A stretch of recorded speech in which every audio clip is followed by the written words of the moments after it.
Thousands of Palestinians jammed the streets of the Qalandia Refugee camp near Jerusalem and hoisted the bodies of 3 Palestinians killed by Israeli troops firing live ammunition earlier in the day.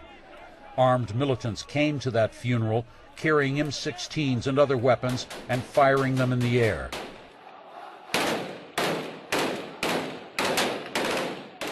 Another 15 Palestinians were wounded after that pre-dawn raid inside the camp that was met with angry crowds as Israeli forces arrested a Palestinian wanted for questioning.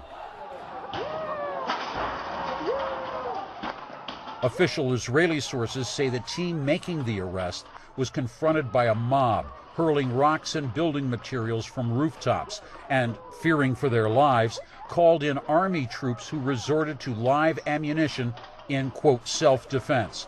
Palestinians contend the soldiers arrived firing live ammunition and shooting some of the victims inside their homes.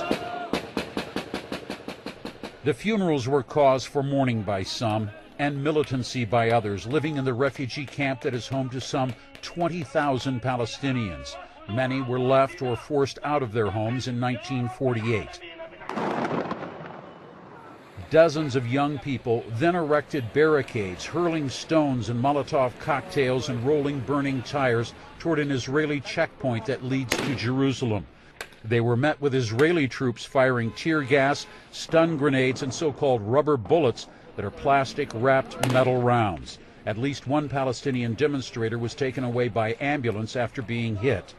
Israel has security control of the area, but is usually met with resistance whenever venturing into the Qalandia camp. Monday's clashes were the sharpest since resumption of peace talks between the two sides. The burning odor of tear gas and choking black smoke from burning rubber tires only underscored the deep resentments and differences that remain. Jim Clancy, CNN, Qalandia Refugee Camp on the West Bank.